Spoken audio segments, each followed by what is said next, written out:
I don't see a recession. I mean, the world is in a recession right now. And although that's too big a statement, but if you look at China, China's doing very, very poorly. But a growing number of economists actually disagree with the guy you just heard there. The new survey shows that 38% of the economists that were asked, they do predict a recession will hit next year. Another third say it'll be 2021 for the year of a downturn. Now, recession talk had heated up after something called the yield curve inverted just last week. Now, pretty much too technical for me to get into, but this chart kind of tells the story. Historically, when you see this happen, recession's not far behind, and, well, it just happened. Rick Unger, he joins me now. He's the host of the nationally syndicated radio show, The Rick Unger Show. And Rick, to that point, this inverted yield curve, in short, long-term bonds, shouldn't have less of a confidence rate than the short-term bonds. It kind of speaks to where a lot of folks think people vote with their feet and their money, that the horizon doesn't look so promising. Well, look, I mean, traditionally, every time or almost every time, there's been an inverted yield curve, it is followed within 12 to 18 months by a recession. I will say this, though. We have to keep in mind that that inversion that we saw last week lasted 48 hours, and then it did return back to normal where it stays today. We will probably see it invert again at various points over the next few months, and it is a clue of what could be coming. I will tell you, though, Rich, one thing that did concern me, the media did get a little carried away with it. And that in and of itself can be a problem. If the media starts telling people that there is going to be a recession, and maybe there is, maybe there isn't, then they have a tendency to react to that. So we have to keep some balance in mind here. I will, to your point, say there is such an antipathy, I would say deserved, for the president, that you see some folks almost gleefully when there's bad economic news, when the market has a horrible day in a downturn, to say, see, we told you it was coming. And it's tough to navigate that because they feel with a guy who's saying the fourth estate's basically, Mephisto here, and that also that, it's all fake news. You can tangibly see some of the pushback here every time there's a tough economic indicator. No, it's absolutely true. I mean, we've had people like Bill Maher, for example, who's been rooting for a recession. Why? Because he thinks that would help to get the president out of office. I don't root for a recession. I know that a lot of people can be hurt in a recession. Also, too, we have to keep in mind that there are recessions and there are recessions. Recession is a normal course. Growth has never gone on forever. Growth will end at some point and you'll get a recession. It's a question of how deep that recession is. Most recessions tend not to be all that harmful and all that painful. Some can be. What we experienced 10 years ago was a very deep recession. We called it the Great Recession. So there are all those things that factor into this. What does concern me, though, Rich, I will tell you this. This president is very focused on who he can blame if it should come to pass. We've seen him set up the conspiracies. He blames the Fed. He's blaming the media. He's blaming foreign countries. He's blaming anybody he can blame just in case it happens. I would really, really prefer that instead of spending his time trying to apportion blame, because I got news for him, if a recession does hit before the election, all that blaming is not going to do him any good. Better he should be focusing on the things that he could be doing that will make any recession that might arrive not quite so painful. And to that point, I'm not so sure I've done a good enough job on this, Rick. Maybe you can help me.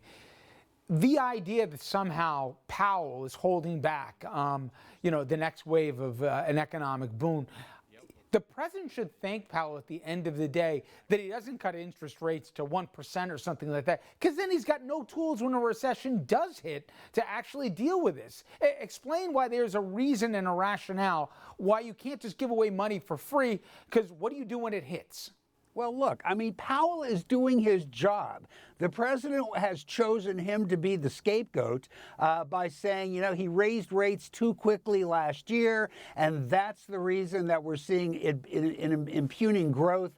I seriously doubt that that's true. But even if it is true, being the Fed is much more of an art than a science. You know, you take the data that's available and you do the best that you can.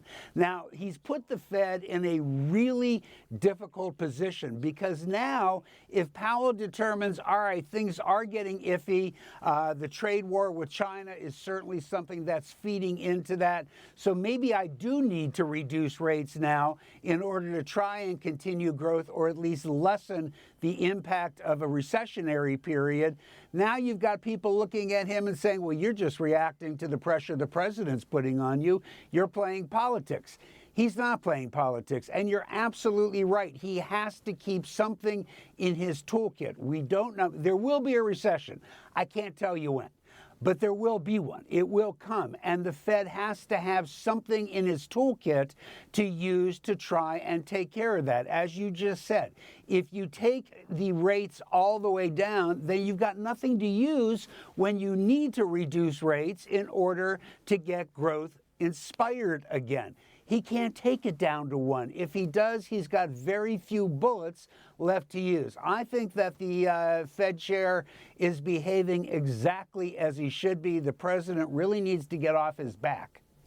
Finally, Rick, separate the rhetoric and the reality as it relates to China. Of all the promised additional tariffs on the Chinese, and there are some, the president backed off on others where he's worried about Christmas shopping week or the rest.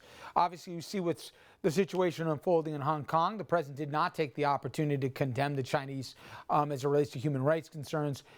Where are we right now, forgetting the bluster from what we've actually done to the Chinese versus what we said we're going to do?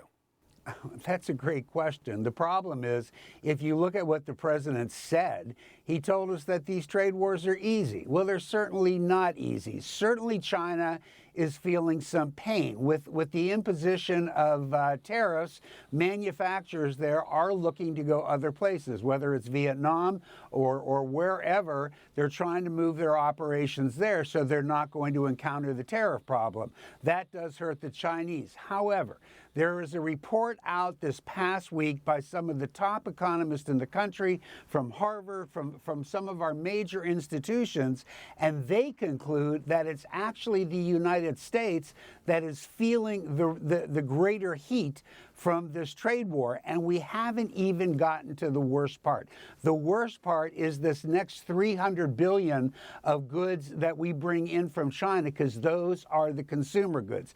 You know, I had said, Rich, on my radio show last week that there's this great line from the movie The American President, where Andrew Shepard, who's the president, is going off to St. Louis to mediate an airplane strike, and he says, some smart person once told me, you don't want an airline strike at Christmas. Well, you know, the next step to that is a smart person would tell you, you don't want a consumer problem. You don't want prices going up at Christmas. And the next day, the president backed off of that, as he had to do. I mean, you would have to be out of your mind to cause a 10% increase in consumer goods at Christmas time. So that's what he did. He moves the date till December 15th, when all the stores have already ordered their Christmas goods, and then he'll impose it. But this is a problem.